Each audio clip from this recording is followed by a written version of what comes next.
And Alabama, we shall see. Delighted to have you with us. Happy New Year. Glad to have you with us on College Game Day. Reese Davis, along with Desmond Howard, Nick Saban, Pat McAfee, and Pat, of course. I know this is granddaddy of them all. This is the father of Rose Bowl broadcasts. No one has done more than Kirk Herbstreit. You'd say the fodder of the fodder. Congrats, Herbie. It's great to be back in your home, brother. His name's on the booth, right? I know. How about names on the booth there? Wow. And with Chris Fowler today. And give a shout out to CF2. You two guys will be the longest running and most Rose Bowls called tag team partner. Passing. That's cool. I had no idea. I had no idea. It's a tandem. Yeah. I grew up listening. Everybody talks about Keith Jackson, but I grew up listening to Dick Emberg and Merlin Olsen calling this game. Before that, Kurt Gowdy called this game. Gowdy. Of course, Keith Jackson. How old are you? Well, I mean, when I was little, Kurt Gowdy was legendary. Legendary. Of course, everybody thinks of Keith Jackson when it comes to Rose Bowl. Can I ask you, though, Rose Bowl, historically, Big Ten, Pac-12 operation, right? Yeah. And they were kind of considered brother conferences for this entirety. Forever. Indiana coming here, obviously. The story is outrageous. And then Alabama playing here. Do we think the college football playoff is only building the mystique of the Rose Bowl? Like, what do you think about this chapter of the Rose Bowl? I think for those of us that are willing to adjust with the times, it is. But I think there are still a lot of people. I bumped into so many Indiana people. You live in Indiana. I talked to a woman who's 80 years old and a gentleman who's in his early 80s. They're crying, talking about being here at the Rose Bowl. It's not about the CFP. It's about being in this stadium. They never thought they'd live long enough to have their team play in this stadium, in this venue. And so I think there's part of people that are nostalgic about this. And I think that's pretty cool for Indiana to be here. But I think this goes with the Big Ten. Having coached in the Big Ten for 12 years, everybody talks about the ultimate goal is to come to the Rose Bowl. Yeah. Like in the SEC Sugar Bowl. Sugar Bowl. Right. That's it. Yeah. So on that note, from Indiana, living in Indiana, it's like these people are, first of all, mind blown that they're playing in the Rose Bowl, excited that they're playing in the Rose Bowl, and how much money do we got to pay for tickets? I think every plane that was headed west, maybe for the last 3 days, was filled with IU folks. So it's obviously awesome. We don't have the cotton candy sky here, Coach. We have the rain on as it's happening, but this place is special. It really is, and the college football playoff has been fantastic. What time did you get in last? I'm sorry, Des. No, we talk about this place should be the place that hosts the national championship Every game year. every single year. That's just how special it is out here. Yeah, and it's this rain is wild. Legit. Yeah, it is. Well, it Big is. Ten weather, baby. That's right. That's right. Hey, you know, you talked about how great the college football playoff has been. I mean, you're working on short rest here. Well, remarkable job last night with the field pass in the Cotton Bowl. Thank you. What a game. I mean, thank you, Miami and Ohio State, for that game last night. Now, came out early, looked like Ohio State maybe just wasn't going to play football. Then halftime adjustments are made. Ohio State gets a fight back, and then Miami answered. I mean, you're talking about college football in a beautiful way last night. And then this weather, did not help. We did a little peek and go on the land last night. That's always fun at 2 in the morning. Yeah, 200 feet. Back up. And we're back up. That's going to happen. And we're going to a different airport. So whoever was there to pick you up, head over to LAX. Easy to drive through LA, too, no matter the time. But lucky to be here. Thankful to be here. And last night, that game was epic, man. I mean, you're talking about, and we're talking about Indiana celebrating being in the Rose Bowl, like Miami folks. Being back last night, you could feel it in Dallas. You are in Arlington, I'm sorry. Well, you remember what Nick said? If Miami gets in, they might win the whole thing. Most dangerous team. Have a look at what happened last night in the Cotton Bowl.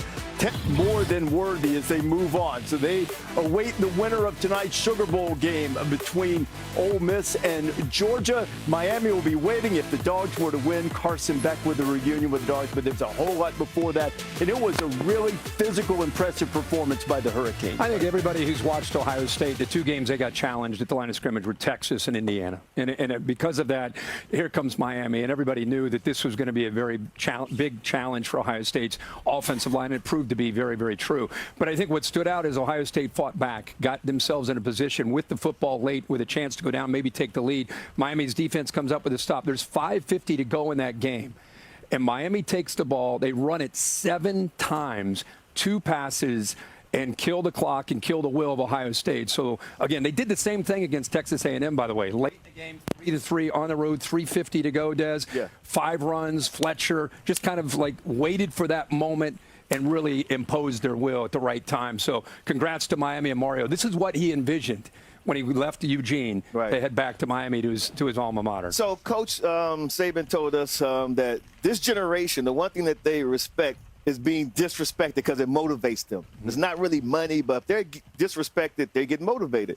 And against A&M, they were disrespected by Trey Zoon. He said that, hey, Reuben Bain Jr., there's not going to be a problem in their defensive line. And they went to College Station, and they, pretty much just destroyed the Aggies' offensive line. And then Jeremiah Smith, he said, oh, they're talking about what happened 20 years ago. He said, we have something for them New Year's Eve.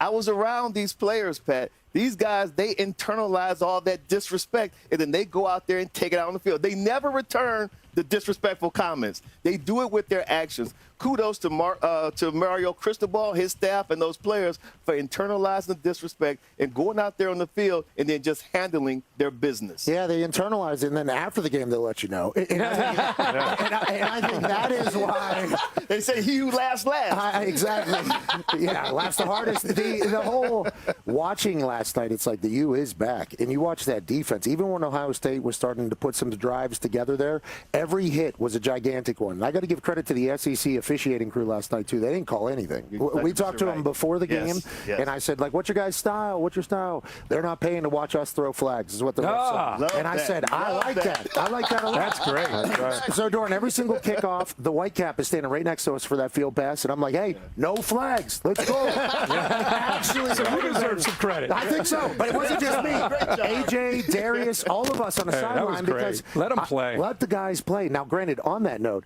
there was a helmet-to-helmet tackle that was like a spear, and Miami was picking guys up and putting them through the ground. It felt like Miami did have that edge. It felt like the U was back. And the thing that was impressive to me, and you mentioned it there, Ohio State comes back and steals momentum a little bit. Miami looked a little flat on their feet coming out of halftime. So then you wonder, is Miami just a bunch of front runners?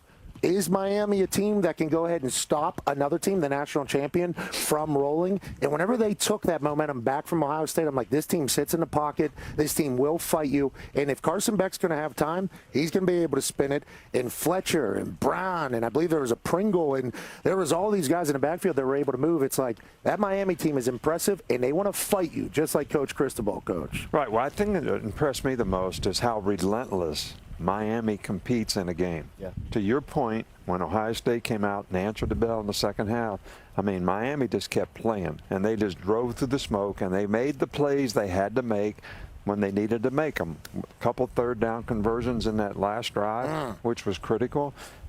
These guys are the real deal, and they're peaking at the right time. They're playing their best ball of the season right now, which is a tribute to the coaching staff, no doubt, and the players' commitment to a standard which they're playing to. A couple things. You're enjoying the rain coming down. It's not just coming down, it's coming in. I'm worried about his laptop. I know. And then, real quick, I just want to say this. Malachi Toney, the true freshman who reclassified, should be a senior in high school. We talk all year about how great of a receiver he is. If you don't get a chance to go back and watch that game, watch him in 7 block every single play. 100%. Not just at the end with the screens. And I just want to salute Malachi Toney. It's fun to find a high-profile receiver that is willing to block. All those Miami wide receivers block. And the Canes defense, 12 sacks in the first 2 CFP games. And that's the way to affect the game that a lot of people don't know. He actually put it on the ground and got it back twice. Two great blocks in the end. But he did it the whole game. Number 10. Mario Cristobal is ready right now. We were going to talk to him a little later in the show, but you get a win like that, and you're going to come on the show. Hey! Hold on, amigo! Got a tie on. Hey, Mario, congratulations. Thanks for being with us this morning. What a great physical win for your team. One of the things we've talked a little bit about how you guys answered the bell. Second half, Ohio State comes out. They put together a couple of long drives. Looked as if your defense was reeling, but then you draw a holding penalty, you get a sack, you make them punt. What kind of impact did that have on your offense when they got the ball back, which led to their next drive? Well, no doubt, and good morning, you guys. Appreciate you guys having me on here. And I didn't want to have to pack all this stuff, so I wore it again. It's the only clean clothes I have left. So, they found some stuff in the second half. They came out, they ran the ball really well, and Coach Heatherman made a couple of adjustments to now start putting them in more difficult down the distance situations. But I think the pressure that we kept on their quarterback all night and the fact that we kept disguising the looks on the back end caused that extra, half second of hesitation that allowed our guys to get home and change the game.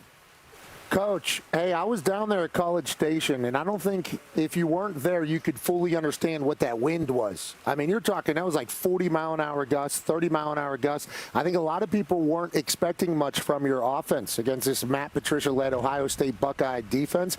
Can you tell me about Fletcher being an absolute monster, by the way, but not just him? All your weapons seemingly have shown up, and Carson Beck looks more calm and comfortable than we've seen him in years. Can you tell me a little bit about your offense and what you learned at Texas A&M, and then what you learned last night about your boys?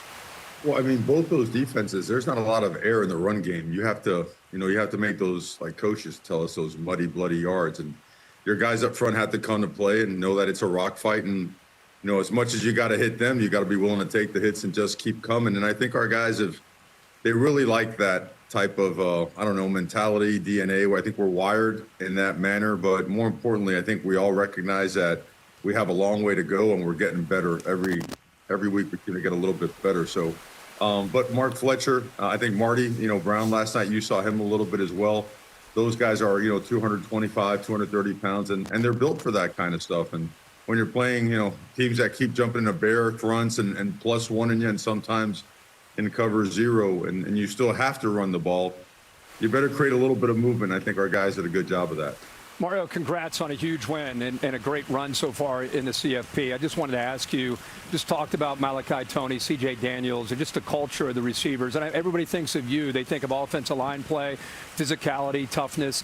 But for you to get high-profile receivers to willingly block every single play, just talk about how you do that. How do you go about finding guys that buy into that aspect, not just catching the ball, but getting physical and open up running lanes for those backs?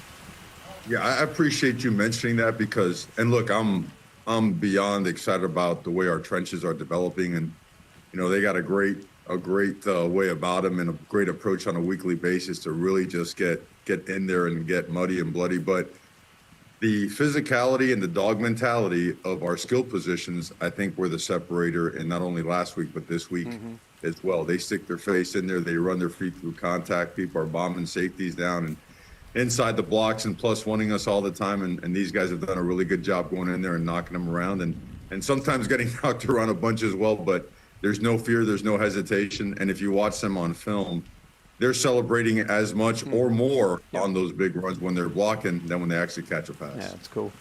Mario, you really built this program a special way, in my opinion, in terms of your team on the line of scrimmage, whether it's a defensive line or the offensive line, which I think that's how you win games this time of year, when you can dominate the line of scrimmage.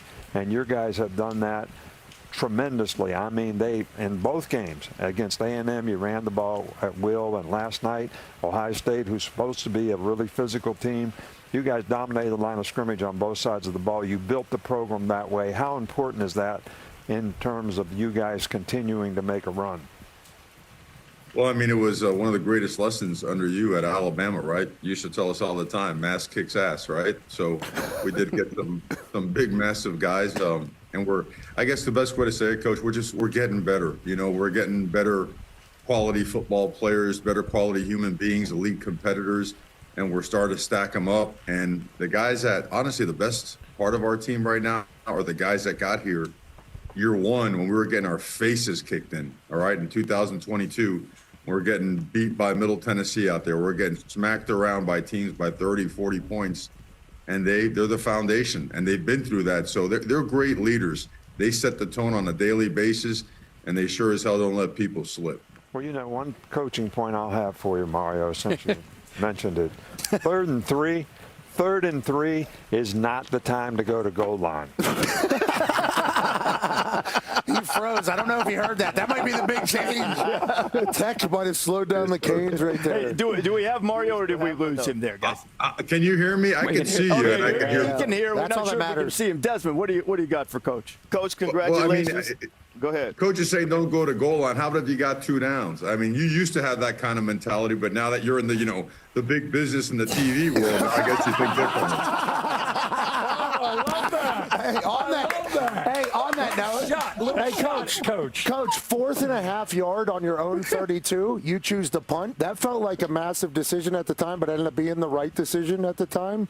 All that stuff matters in the long game, I think. Every single one of your decisions. Congrats on getting them all right. Yeah, congrats on the. Well, that one was against my gut, honestly, and I felt we were playing such good defense, and we were up 2 scores, and I felt we could flip the field on. That was a tough one right there. That was one where I didn't feel, I was right down the middle on, but it worked out for us. Coach, congrats on the outstanding victory. I've been around your team quite often this season. Those guys are some very fun-loving guys, but when it comes to business, they're all about business. And I just say that they respect being disrespected, meaning that they embrace it, they internalize it, and then they just let their past do the talking.